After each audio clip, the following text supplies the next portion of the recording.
Hello, good afternoon, good morning, good afternoon, good evening, hello, and good day.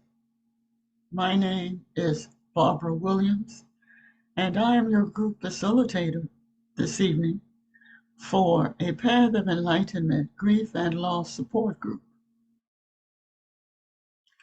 And we meet here every Monday, 6 p.m.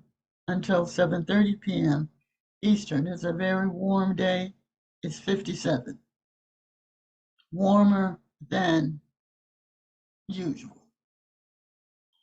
And I want to say thank you very much for attending. The chat room is, do I have it open? Barbara chat. You know what? I've been sitting here. I'm going to maintain professionalism while I take care of this. One moment, please.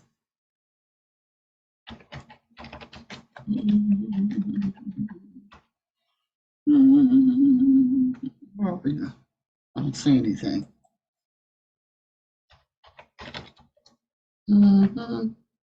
So how was your day? That's right, you can't respond.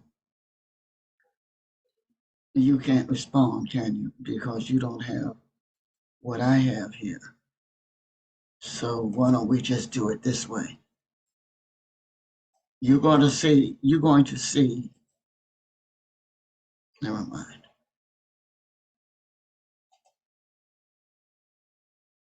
Never mind.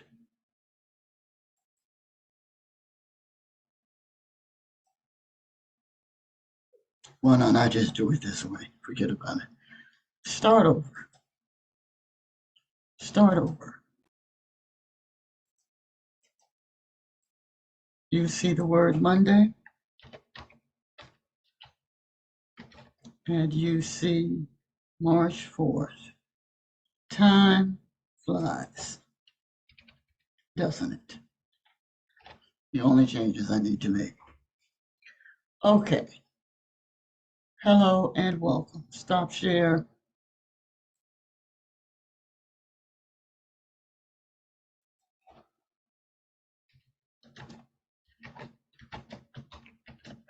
I'm doing this because if you want to come in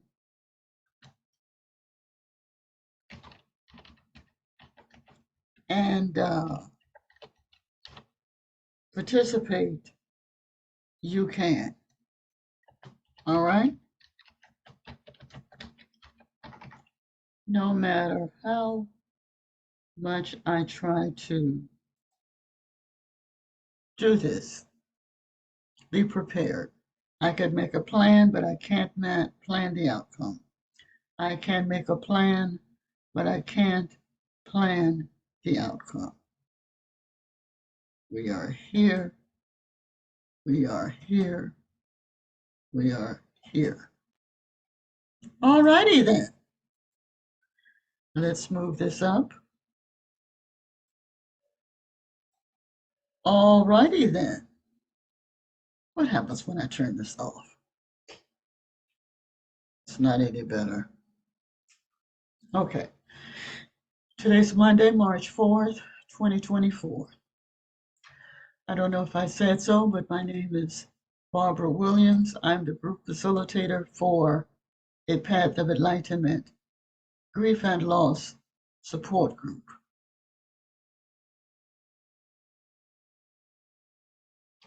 There's one more thing I have to do because I can't see myself.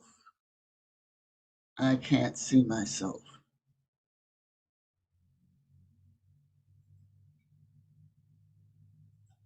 But I'm just going to leave it alone. Okay. We're still working with the disenfranchised grief. We're still working with that. The stone is polished Baltic amber, polished Baltic amber, polished Baltic amber. No, we're not with the mother wound. Okay. So we are now in March 4th again, 2024. So let us move forward now with our meditation.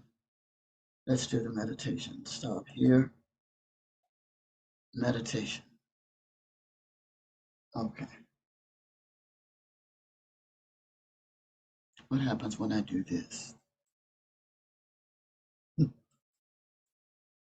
The message reads, in essence, don't do that. Here we go. Maybe that's why.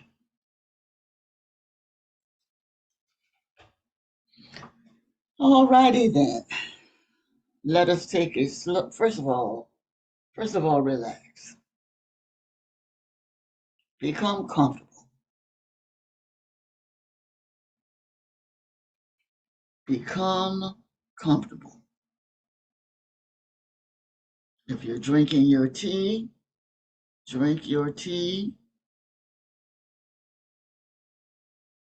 Sit back in a reclining position.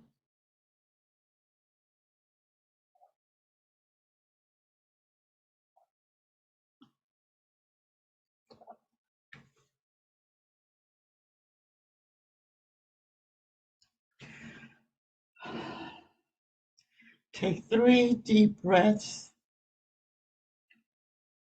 Hold, exhale, and breathe normally.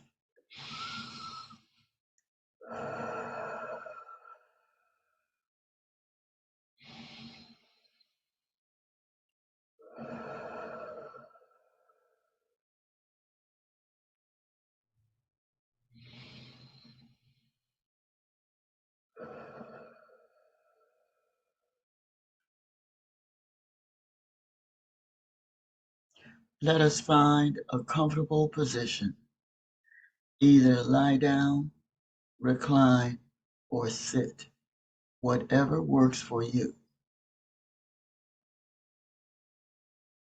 Close your eyes if you may, if you are in a place where you can and you feel comfortable. If not, leave your eyes open.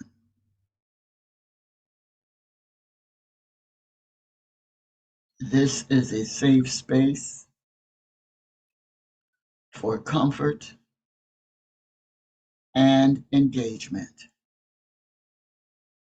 Comfort, understanding this space is safe. We're here together to learn and to support each other during this grief and loss support group.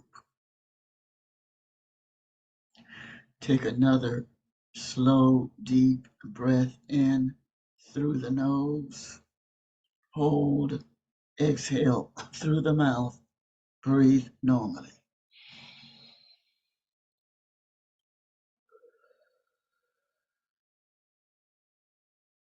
Again, inhale through the nose. Hold, exhale, breathe normally.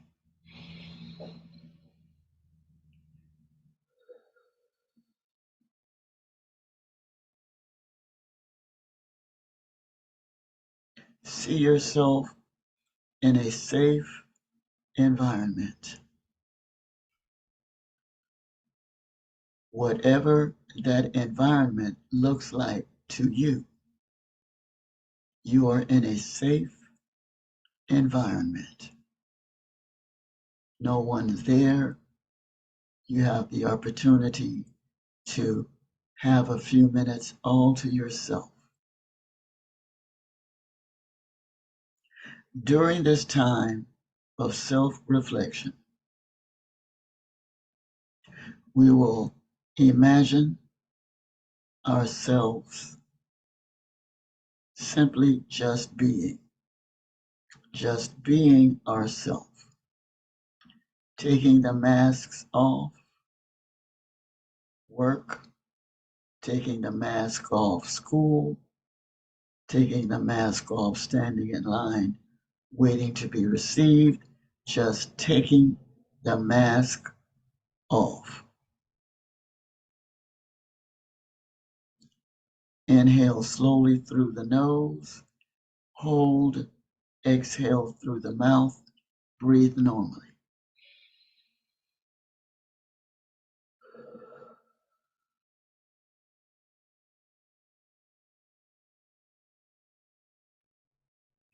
You are in a place where no one else is,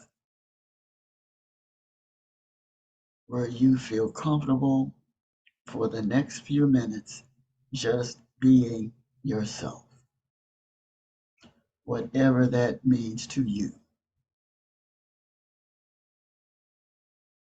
You feel all of the energy in your body draining out like a faucet that's open and the water is draining from the faucet, draining to the sink through the drain.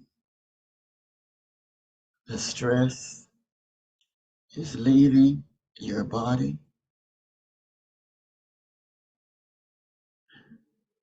being flushed down the drain while you are being your authentic self. No one else around.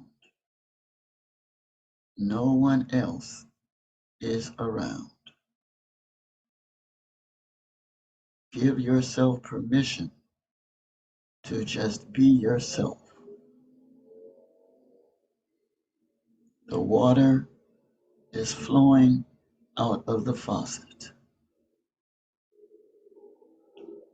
and you are being cleansed with that water, and the mind is being cleansed. Take a slow, deep breath in through the mouth. Hold, exhale through the nose. Breathe normally. Again, take a slow, deep breath in through the nose. Hold, exhale through the mouth. Breathe normally. For the next minute, 60 seconds, we will remain silent, allowing our imagination to focus on the water that is falling like a waterfall from the faucet. If you want the water slow, adjust the faucet to whatever pressure you feel comfortable. For the next 60 seconds, we will remain silent beginning now.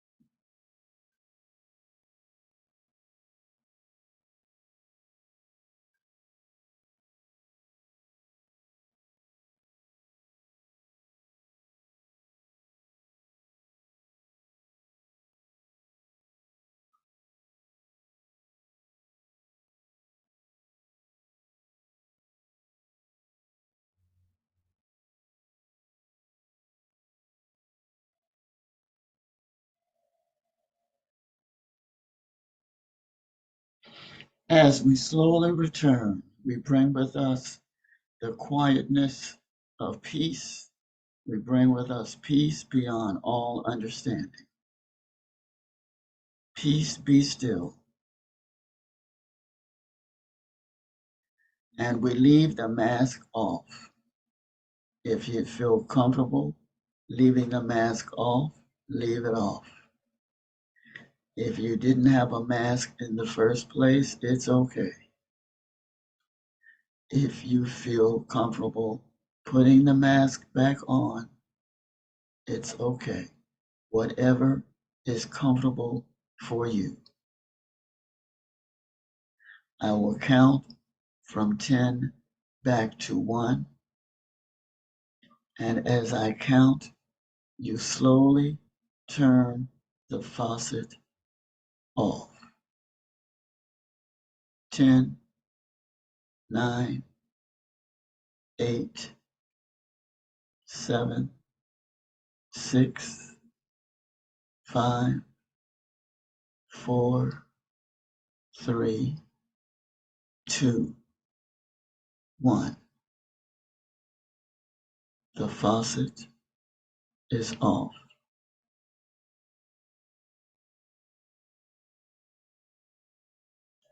When you are ready, open your eyes. When you are ready, open your eyes to the truth. And the truth is, we are one with the one. We are one with the one.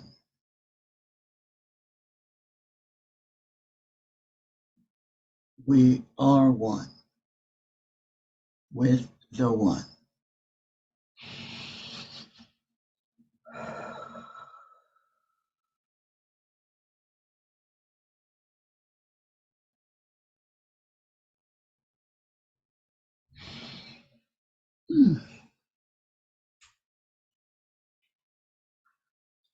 We are one with the one. Yes, we are. All right, let's do it.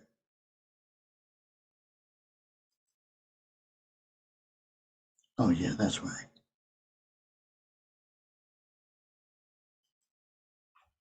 Okay, we burn sage. This time we're still working with the Palo Santo stick.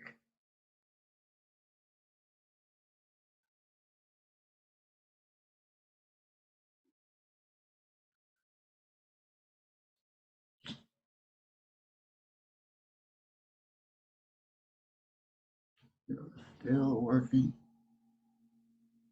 Palo Santo stick. Oh, you want to wait until we get it here before you start. Is it on?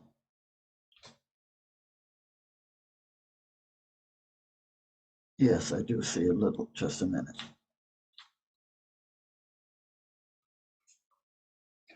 It is better to be prepared for an opportunity and not have one than to have an opportunity and not be prepared. It is better to be prepared for an opportunity and not have one than to have an opportunity and not be prepared. One last time. It is better to be prepared for an opportunity and not have one than to have an opportunity and not be prepared.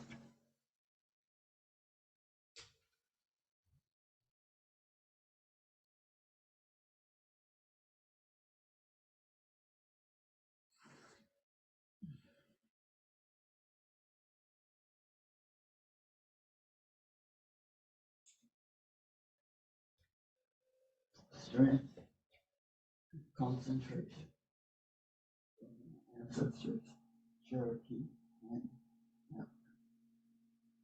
strength and concentration from my African and Cherokee heritage. Strength and concentration from my Native American, Cherokee, and African. Strength and concentration from my Cherokee and African ancestors. Ancestors, I summon you now.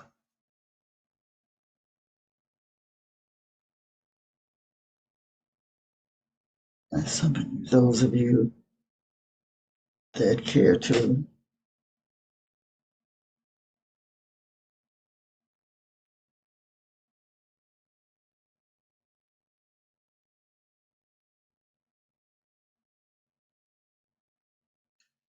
all right.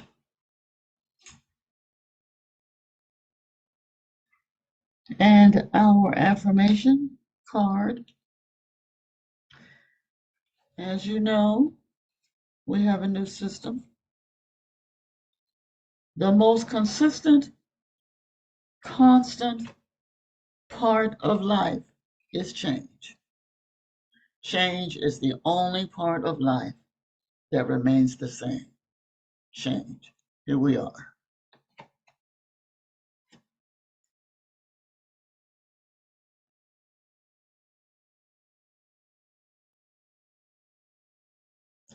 Every mistake I make is progress.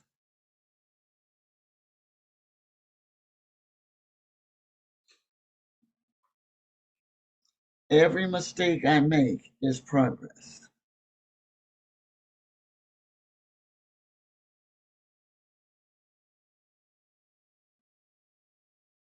Every mistake I make is progress.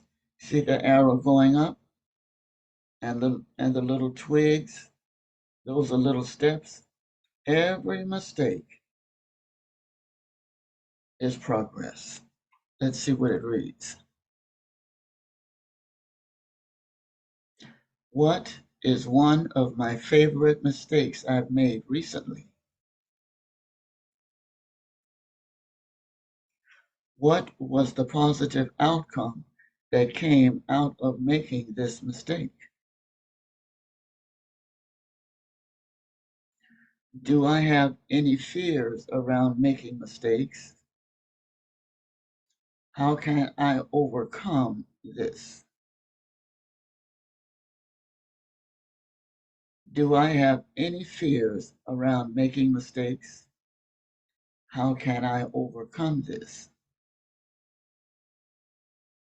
What was the positive outcome that came out of making this mistake? What is one of my favorite mistakes I've made recently? Let's see, what else have we done?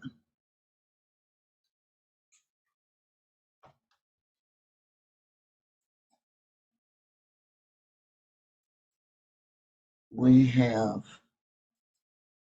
completed the sage affirmation. I have to be honest with you. I have to work an honest program today. There is no candle. Not today. I didn't have one. But I made up for it.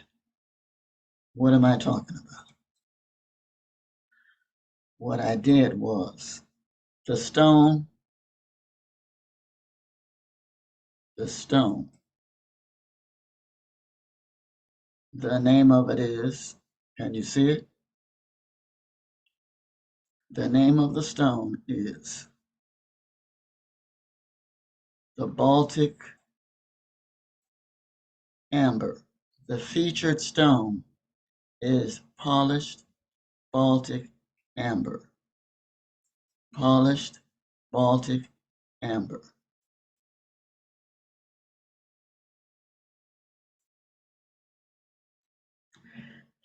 Healers have been working with Baltic amber for thousands of years. This fossilized resin carries the energy of the primordial boreal forest. Primordial boreal forest, a magical realm of stillness and solitude where the tall, resilient pines meet the cold, steely sea. Harness the healing power of the ancient northern forest. What ancient earth wisdom does this polished Baltic amber hold?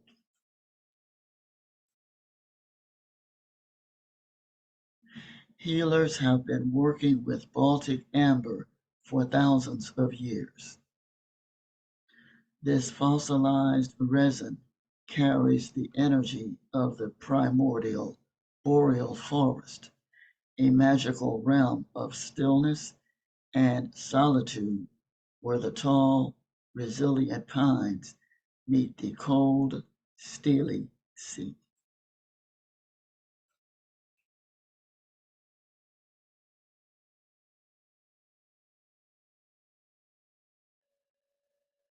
Polished Baltic amber.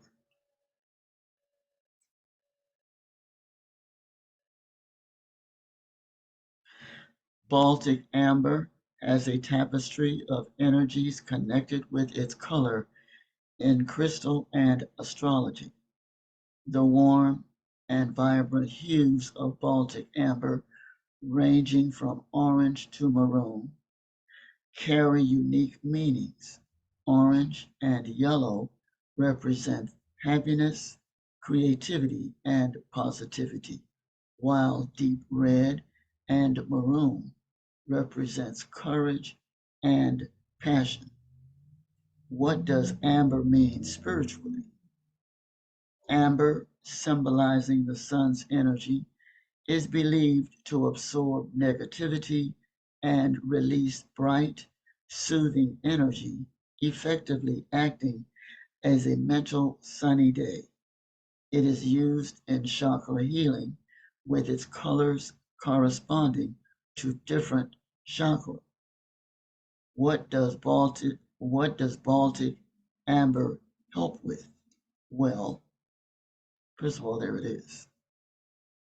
These are pictures.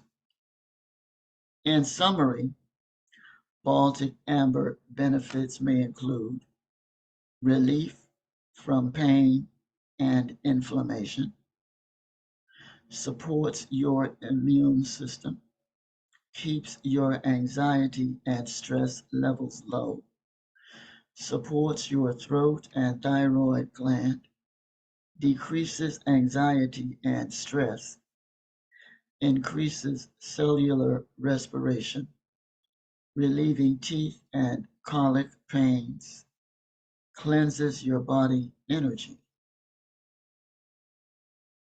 How does amber protect you? First of all, I want you to see these earrings. Oh, and necklace. Oh my God. Ah, earring, earring, ring, and pendant. Earring. I'm doing this for myself. Earring, earring, ring, and pendant.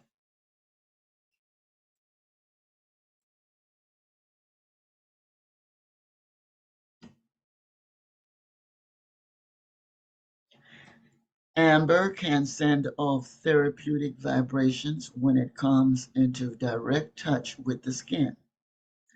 By donning amber, you can protect yourself from the threat of negative energy and maintain mental serenity.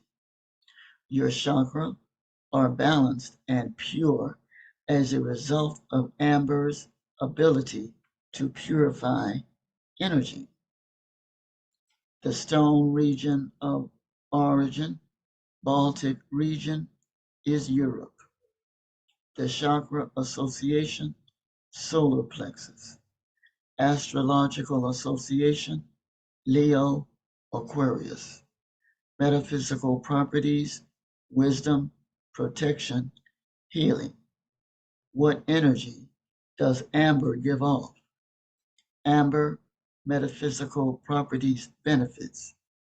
Amber is primarily linked with the sacral chakra, enhancing creativity and personal power, while its secondary association with the solar plexus and throat chakra support personal will and communication. Let's go back so we can take another look at it.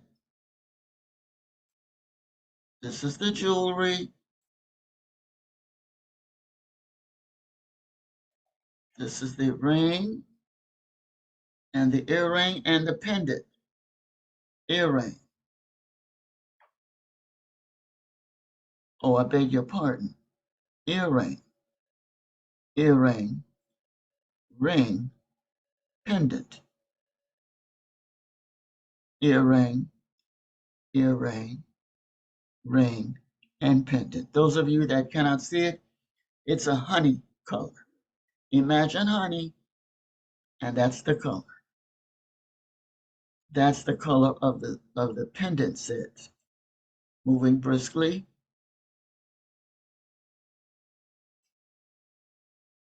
Again, what does this gem do? What does this gem do?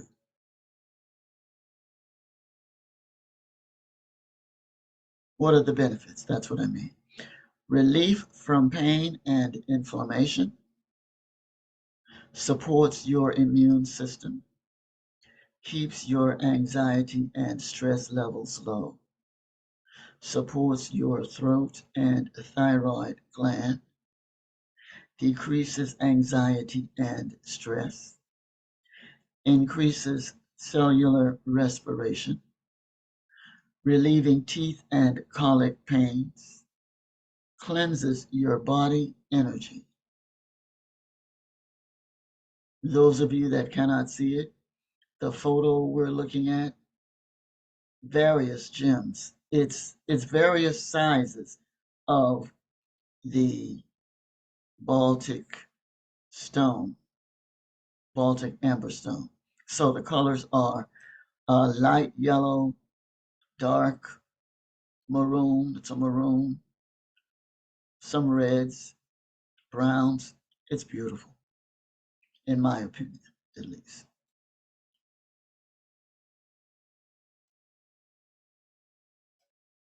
What does amber mean spiritually? Symbolizing the sun's energy. It's believed to absorb negative energy and release bright, soothing energy, effectively acting as a mental sunny day. Like a sunny day, well, it acts as though it's a mental sunny day.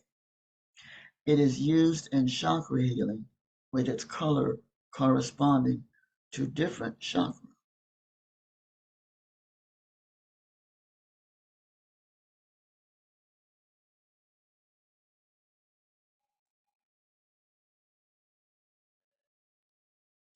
Baltic amber has a tapestry of energies connected with its color in crystal and astrology.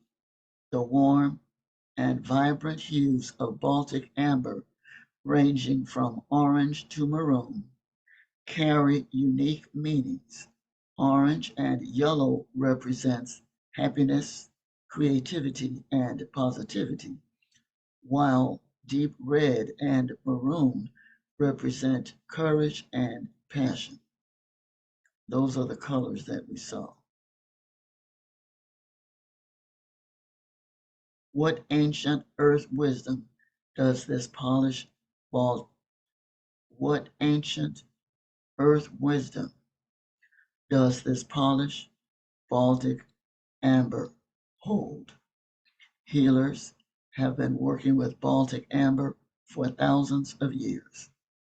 This fossilized resin carries the energy of primordial boreal forest, a magical realm of stillness and solitude where the tall, resilient pines meet the cold, steely sea.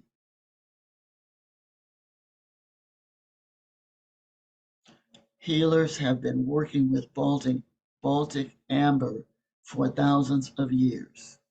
Have been working with Baltic amber for thousands of years. Remember that. This fossilized resin carries the energy of the primordial boreal forest, a magical realm of stillness and solitude where the tall, resilient pines meet the cold, steely sea. The featured stone, polished Baltic amber.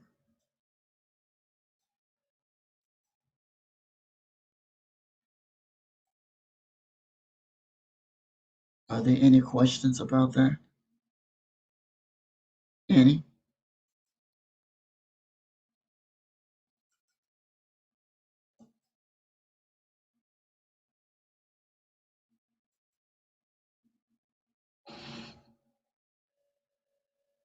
The mission statement.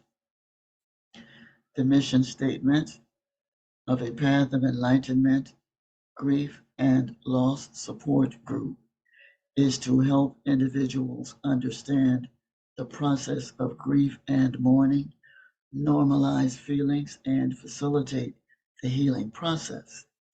This group is a safe place to express feelings and thoughts without the fear of being judged. The objectives of a Path of Enlightenment Grief and Loss Support Group are to feel less lonely, isolated, or judged, reducing distress, sadness, anxiety, or fatigue, talking openly and honestly about your feelings, and to improve skills to cope with challenges. Why am I here? In short, because I love being here. It makes me feel good knowing that this group helps at least one person. Why am I here? I have experienced many losses. I've sought and received help from support groups. I am committed to assisting others find balance in their life, world, and affairs. I am here to help others. Is there anyone that would like to let us know that you're here? The group meets as follows: Monday, 6 p.m. till 7:30 p.m. Eastern. We may log in at 5:50 for socializing. Support group begins at 6 p.m. This minimizes distractions during meditation. No cross talking, please. As we know, the weather here in New York, up north here, period, fluctuates between snow and very, very, very cold weather. So therefore, we won't have any outside group meetings in a building until the weather is better. So when you see um, no cross talking, that's why you see it there. Saturday, 12 noon, 1:30. But then you can chat within yourselves. Saturdays, 12 till 1:30 p.m. Eastern. We log in at 11:50. Support group starts at 12 noon. Again, this minimizes the this minimizes crosstalk and distractions.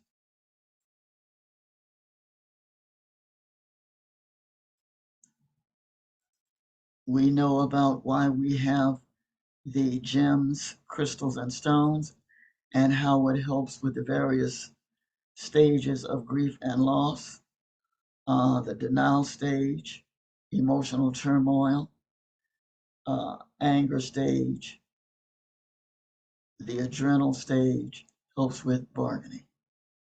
We know about this. We are always on the road of recovery. Grief, loss, and hope. Those three, those three concepts helps us with recovery. Where there's hope, there is recovery. When we have lost something or someone, then we eventually work our way into hope, hope to recovery.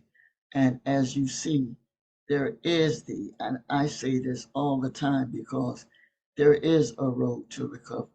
Recovery is a journey, it's a road. Recovery is a journey. So we're prepared, we're always prepared for a journey. We have our water, knapsack, candles, we have a book of scripture, whatever your belief system is, a book of a scripture or two, affirmation, whatever tools you need while you're on the road to what? Recovery. Hope is the one thing that can help us get through the darkest of times. There are many ingredients, sections of hope, finding meaning, such as spirituality, inner resources, such as strong will, affirming relationships, such as family, friends, present living conditions, a sense of normalcy, anticipating survival, such as having a purpose in living, a purpose for living, holding on for the light of hope, holding one's hands out for the light of hope. What is hope? Hope is an optimistic state of mind that is based on an expectation of positive outcomes with respect to events and circumstances in one's life or the world at large. As a verb, its definitions include expect with confidence and to cherish a desire with anticipation. These are the 7 stages of grief. This evening, we're going to be looking at ageism. Ageism. Uh, disfranchised, disenfranchised is the topic, but the overall subtopic is ageism. What is it that the ageists or the elders feel when they have crossed over from mainstream, from getting up, going to work, living their life, living their best life, to what society feels and thinks about an older, mature person? You'd be utterly amazed how many older individuals, once we have reached a certain section of society, if you will, feel shock, pain, we're angry because it's a sense of loss. We've lost youth, although we still have our strength, mental, physical, spiritual. We still have a lot of stigmatization to work through for society. Society places us in a box and literally leaves us there. So it's up to us, older people, to help each other to maintain not getting in that box. Some individuals feel depressed, the upward turn, reconstruction, and working through acceptance of hope. Now, we're talking, even though I presented this as if it's the direct individual, this is the disenfranchised group, which is the group that it is the grief that occurs after a loss that no one seems to understand or acknowledge, and that the bearer has no public or private support for rendering their grief, and the burden of carrying that grief is invisible to everyone. So moving down, let me go to, I have them, this is slide 51.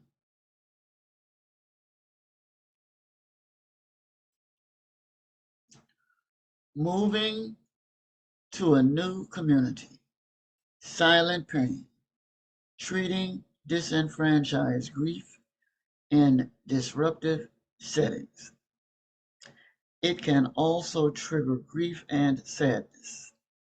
This is especially true if the senior will be giving up a home they have lived in for many years and where they raised a family.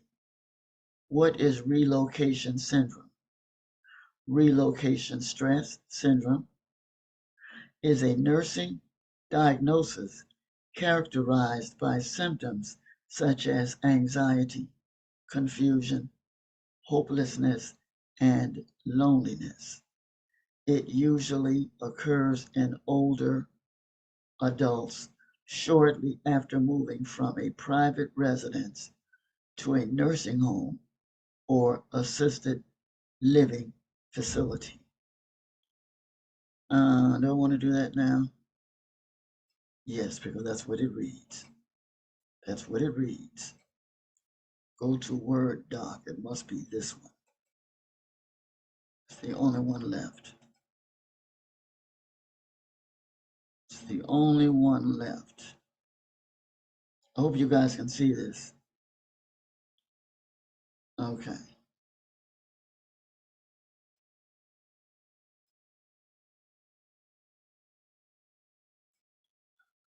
Here's the diagram that I just mentioned. 7 stages. We are going to emphasize the disenfranchised grief while we are focusing on other aspects of disenfranchised grief. For example, young folk, as you are, so once was I. As I am, so will you be. Aging is a natural part of life and not a problem to be solved.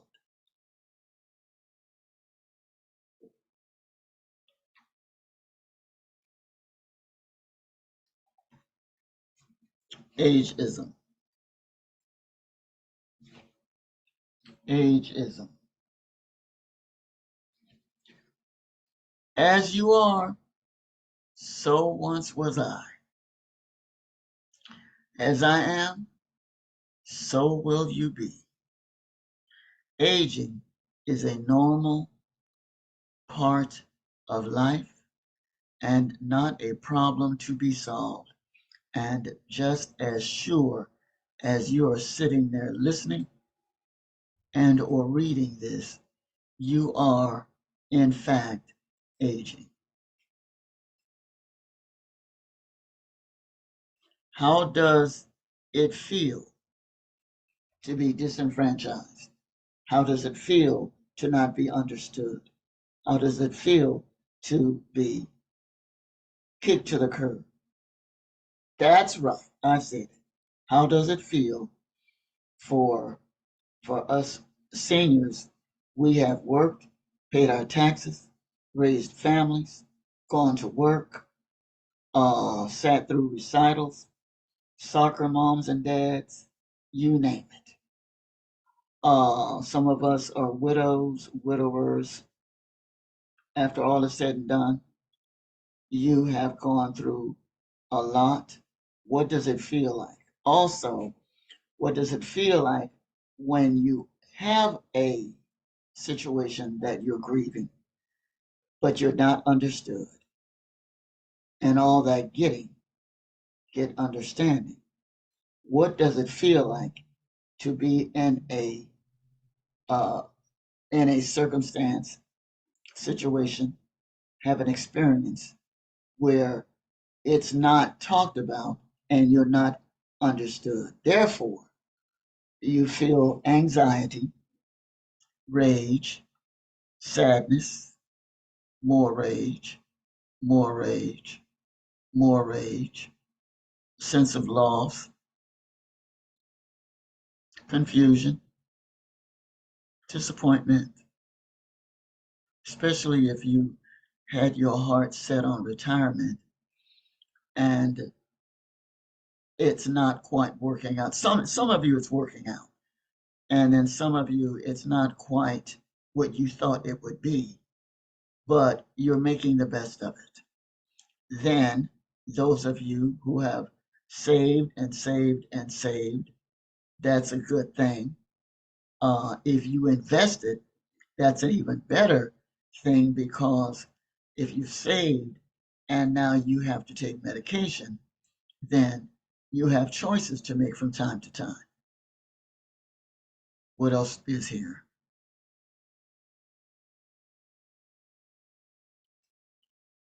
Each society has a set of grieving rules that define which losses and which relationships can legitimately be grieved.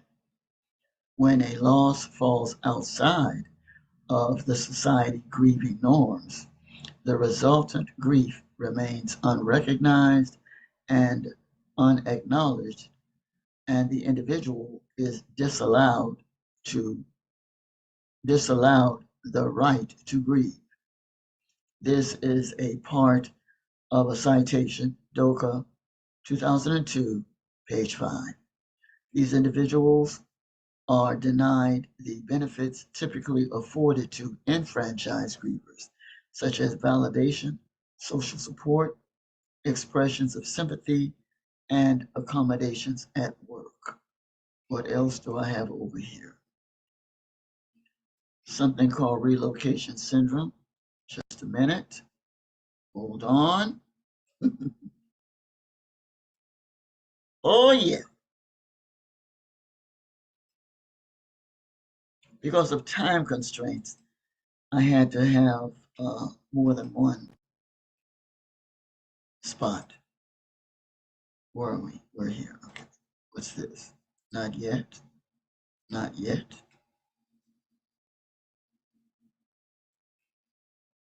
Not yet. Not yet.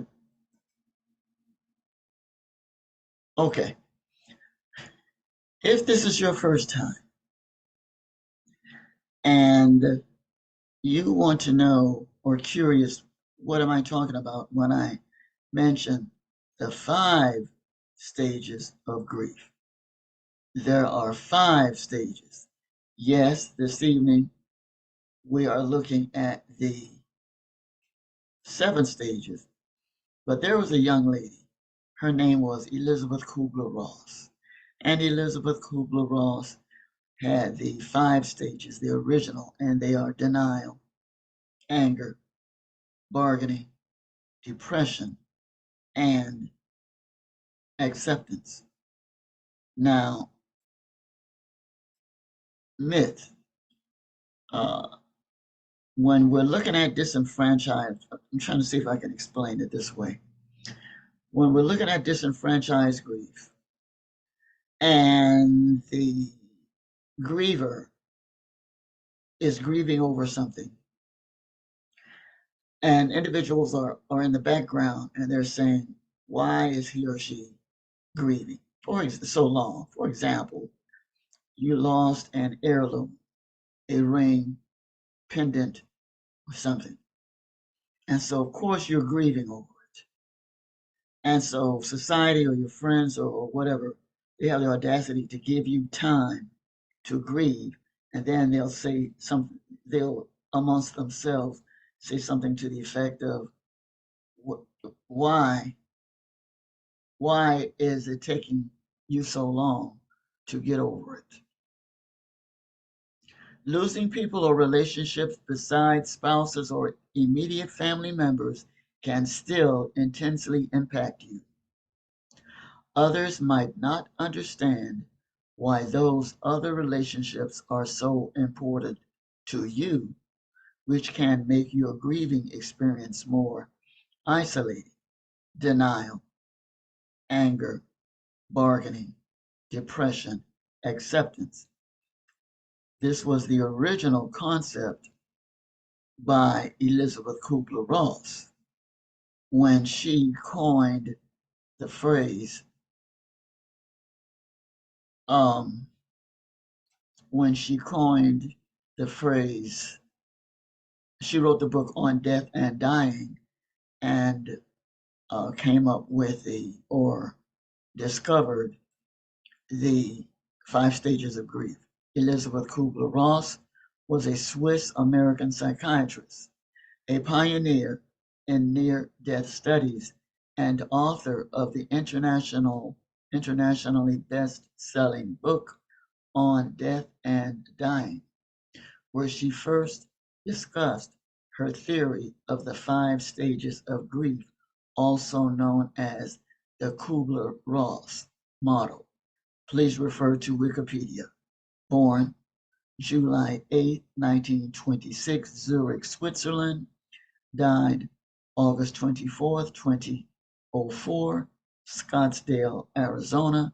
Spouse Emmanuel Ross. Married 1958 through 1979. Parents Ernst Kubler and Emma Villiger Kubler.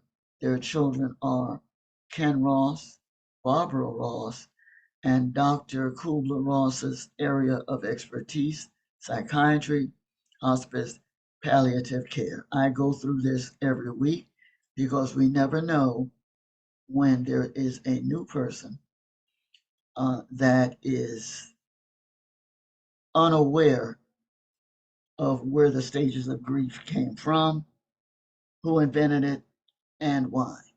So there is Dr. Kubler-Ross. Disenfranchised grief. A deep grief you feel over the loss of a relationship that is outside the typical family structure or other recognized relationships. Okay, so let's begin. Get slide 50.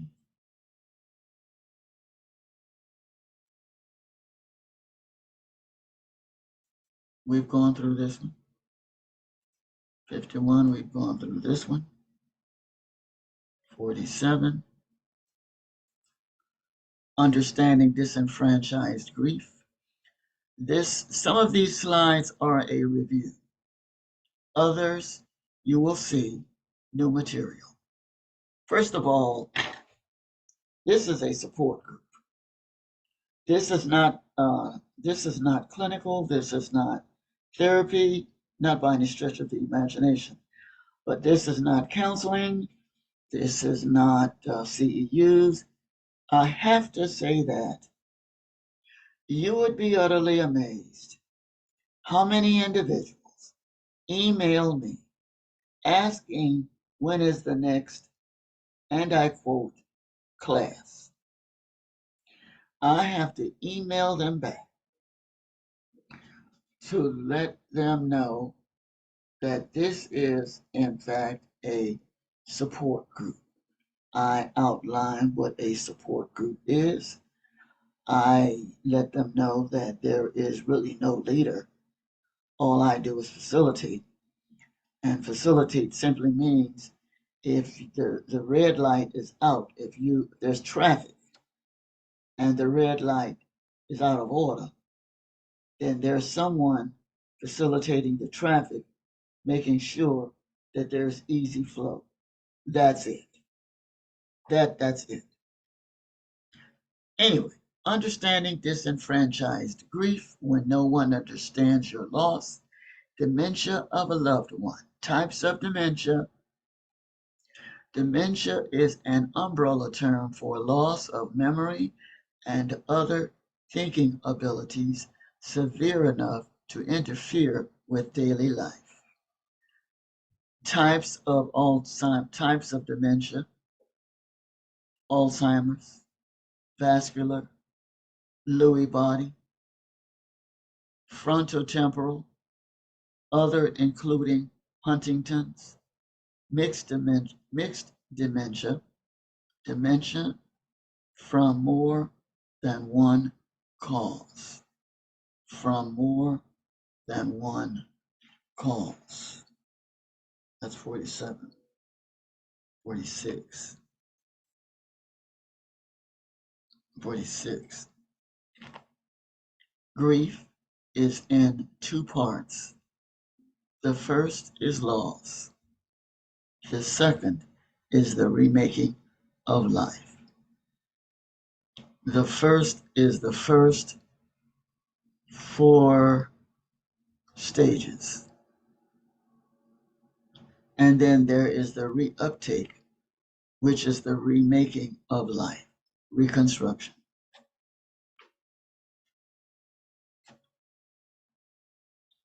40.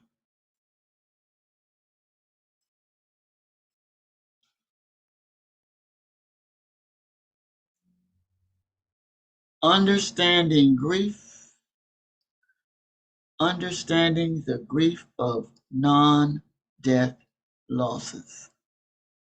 Non-death losses. When we lose our home, marriage, children, job, business. Not showing the right emotions during the non-death losses. People have different emotions, reactions to, people have different emotional reactions to loss. Common images of grief might include crying, sadness, and depression. Some people react differently. They may show no emotion at all, feel relief, or another emotion others may not expect.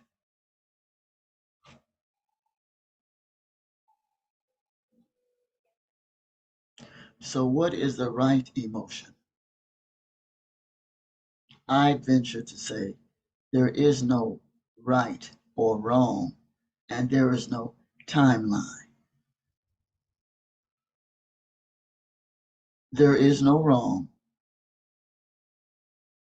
there is no right way of grieving. It's very messy, even for the disenfranchised, because the disenfranchised are not understood as well.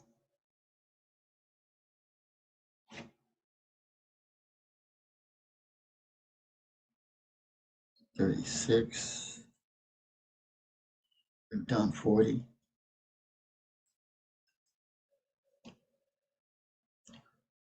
The treatment for disenfranchised grief personal work.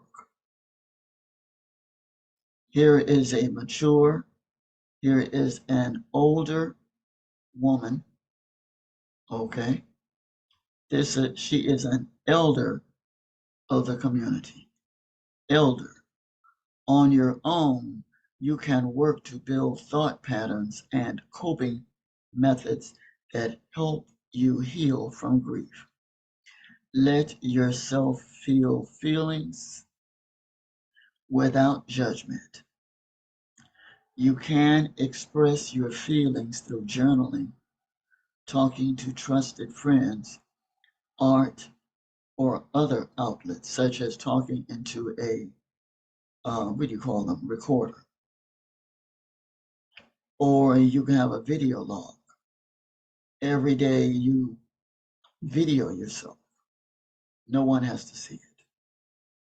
So instead of recording audio, you sit in front of a computer and this is your way of monitoring your growth, for lack of a better term. Monitoring where you are on that given day regarding the 7 stages of grief and loss.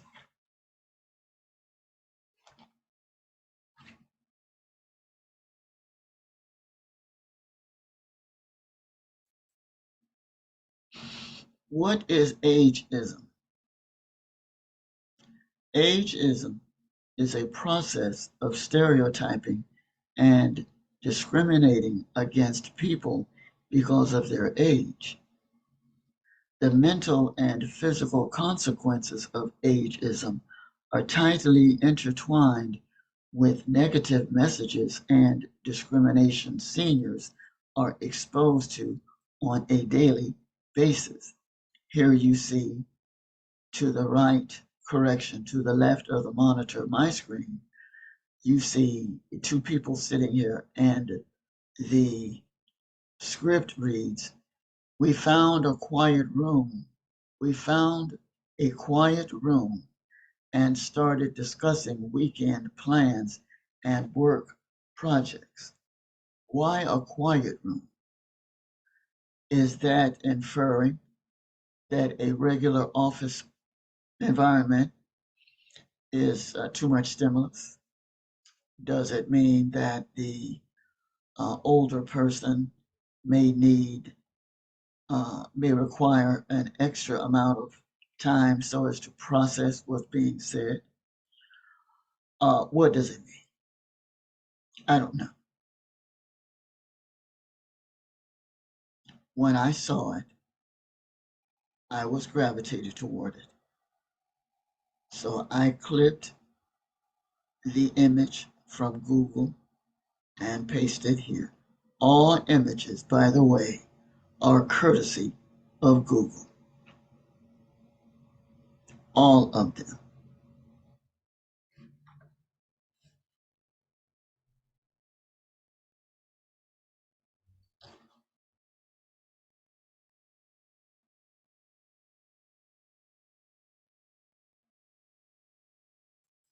Again, I cannot repeat this one enough.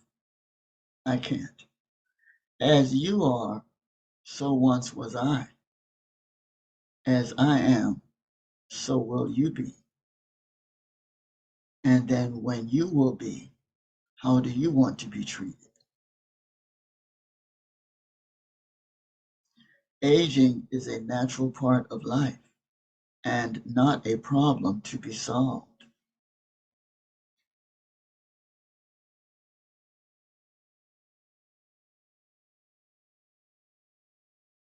We've done this one.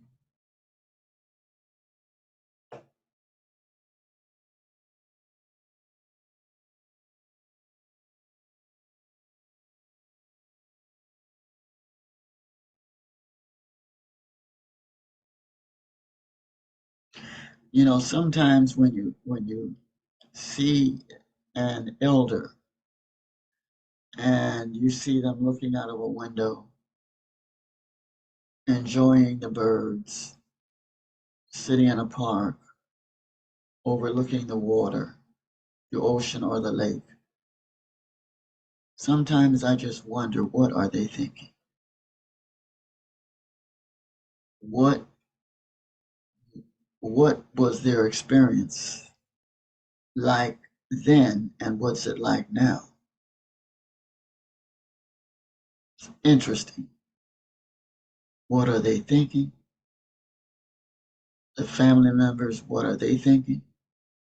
The ex-co-workers, the individuals that used to work together, do they have like a little club or something when they all retired one by one?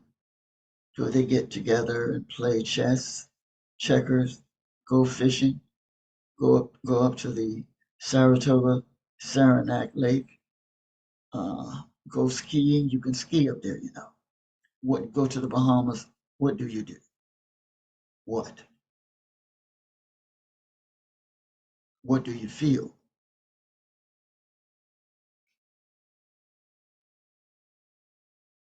So, for example, if you have a relative, an older relative, and you are the daughters or the sons or the younger relatives, uh, and so the elder moves out of the home, and they end up going into an adult living facility where they're ambulatory, they have all of their faculties, but they're not in their home.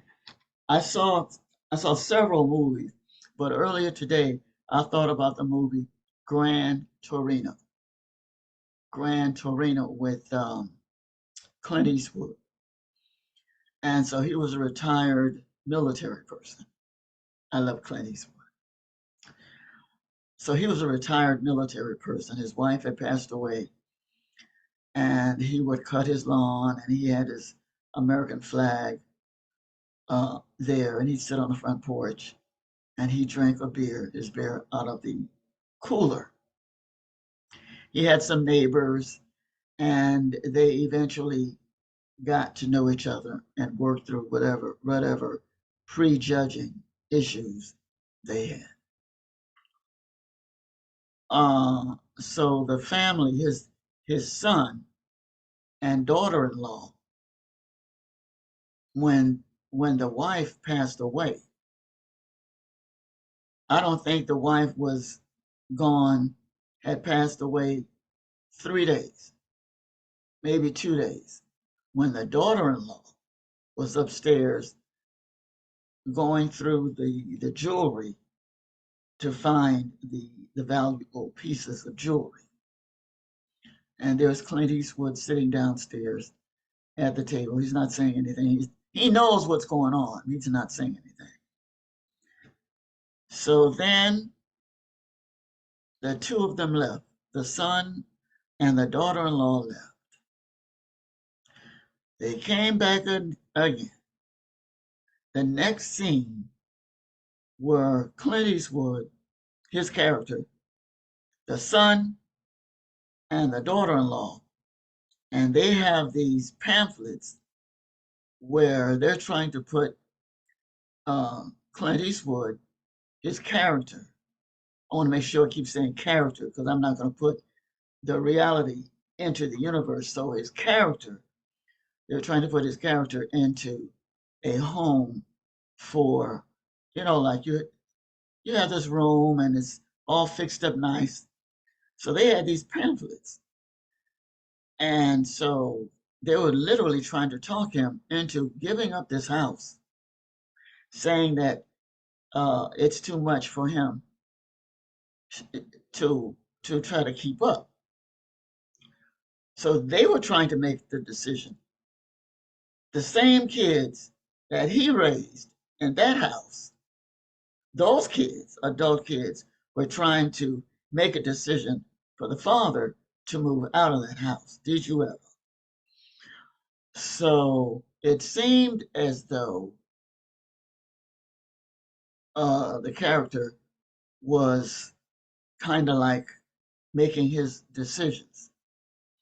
So long story, I don't know if you saw the movie, but long story short, I found that movie to be an ideal example of the disenfranchised. One, because the family really wanted him to move out of the house, but they were not respective of his grief.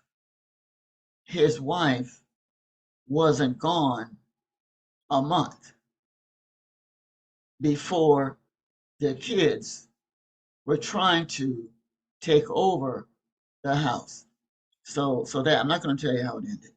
Then there is another story. This one I read in a book. It was about a woman, and she had two kids, adult kids. And what these two adult kids was, they took her and showed her a house, a smaller house, and told her, suggested that she move into this smaller house. So they sold the furniture, and she believed everything they said. And so what she had left were these suitcases. And it never occurred to her, why does she have these two suitcases? Well, her two children drove her to this nursing home. and parked her there with her suitcases. Of course, she was sad and everything. Sad. She was going through sadness, depression, distrust. She was hurt. She was yearning for her home, very disappointed in her two children, adult kids, confused. So every day she would sit on the front porch of that nursing home facility. And there was a house right across the street. And she just sat there and just looked at that house. This is creative visualization. She didn't realize that's what it was. And so she had some money saved. She had a lot of money saved. So she just sit there a couple of months and she just looked at that house. So finally one day she got up and she crossed the street and she inquired about the house. And so a realtor came over and they talked about the particulars of the house. How much is the house? Mortgage. There was some kind of a program for older citizens, some kind of a program where there's so much percentage knocked off from buying property. Apparently the kids didn't know about this money. Wasn't any of their business to begin with, but that's neither here nor there. Anyway, the woman bought the house. But the house was one of the reasons why the house was so inexpensive is because it needed a lot of work. So neighbors saw this older woman and she was trying to do something to one of the boards of the house. So this neighbor and their sons came over and they helped. Then needed some roof work done. That those two neighbors called a couple of friends from their church to come over and fix her roof. Something happened about the fireplace, and the fireplace needed adjusting. Another volunteer, everybody was volunteer. They saw this older woman and they helped her to fix up the house. It took them maybe about a good strong 2 months. She had a lot of help. Remember, there was a lot of hands on deck, a lot of hands on deck. The roof, the fireplace, the plumbing, uh, the yard, fenced in yard. It was a very nice house. So her two adult children went to the nursing home to see how their mother was doing. so So they went to the clinical director of the facility. The facility said she's not there anymore. So at first there was a shock on their face. What do you mean she's not here anymore? She lives across the street. She bought a home across the street. They looked and they saw this beautiful home, walked across the street, looked at the home. They were in dismay. See the word dismay? They were in dismay. When the woman made her transition, she had already made out a will. So there was a reading of the will. And I want you to know how disappointed those two adults were, when they didn't get a house, they didn't get any money, they didn't get anything because they had, first of all, had the audacity to lie to the woman and take her house outright, sell it, and then park her at a nursing home. So that was one. So she had to do all of this with people that met her and got to like her and saw she was an older woman and she was trying to make things happen. So the reading of the will, the house was a donated place, like a halfway house. it was donated. The furniture in it was donated, and the neighbors, whatever monies was left, went to the neighbors that helped her. So the family, oh, they was enraged, honey. They was enraged. They were disappointed, but they were more angry than anything. If you had to look at this diagram and say to yourself, now, I wonder where could they have been on this diagram? Vindictive was some of it, but if anybody was going to feel vindictive, I would think it would have been the woman that was lied to, home was taken away from her, sold outright from up under her nose. She was placed into a facility for older people. And why would they be angry? So I'm saying that to say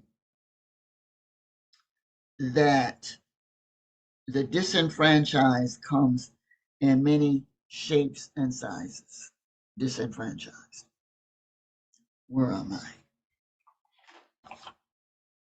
Okay, this is 30. Are there any questions?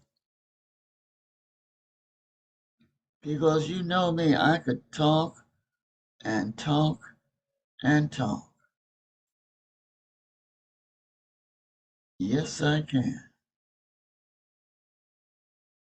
No one has anything to say? Where's 25? We may have looked at it. Disenfranchised, just so we're not sure yet.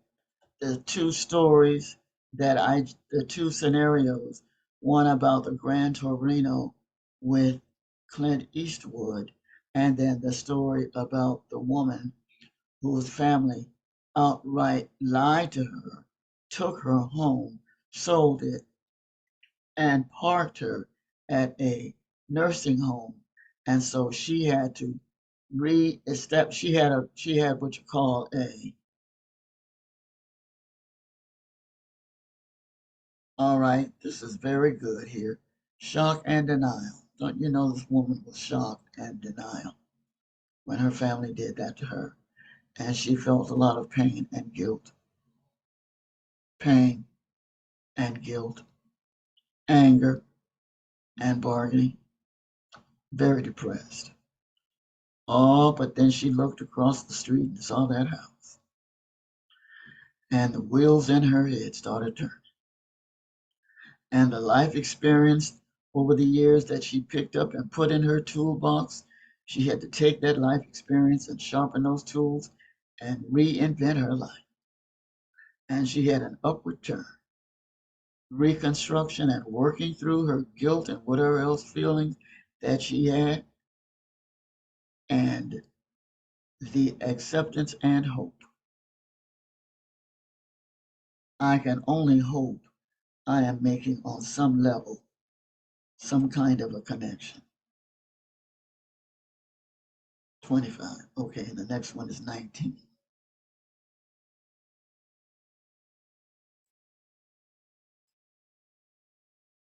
Disenfranchised grief. Disenfranchised grief refers to a loss that is not openly acknowledged, socially mourned, or publicly supported. Some people may some people may minimize the loss of a job, a pet, or a friendship, for example, as something that's not worth grieving over. Stop this here, go over here. Where is it? Word doc. Ageism. Word doc. I guess. See slide 51. I gotta go back. No. What is relocation stress syndrome? Relocation. Let's look at the story with the woman whose children took her out of her home, put her in another one, and she had to reinvent herself. All right. What is relocation stress syndrome, sometimes called transfer trauma? Relocation stress syndrome is a set of symptoms that occur when an individual moves from one environment to another. These symptoms can influence our behavior, mood, and physiological well being. Anyone at any age can experience these symptoms, whether it be a child moving into a new school or young adult going off to college. Among older adults, relocation stress syndrome can lead to decline in physical and psychological well-being that can result in significant health complications and premature death. Consequences or consequence of relocation stress syndrome are as follows: premature death, increased depression, cognitive decline, psychological distress, dissatisfaction with mood, withdrawal from social activities while remaining in the home and community is a high priority for older adults. Sometimes moving from the beloved home or community is necessary. Those of you, you know that, first of all, I'm about to play a song, but I have to pause because of what's called copyright infringement. So I want to thank everybody. I want to thank everybody for taking the time and the opportunity, giving this group the opportunity to help. Thank you for your time. Thank you for your patience. Thank you for your attendance and your interest in the Path of Enlightenment Grief and Loss Support Group. Thank you.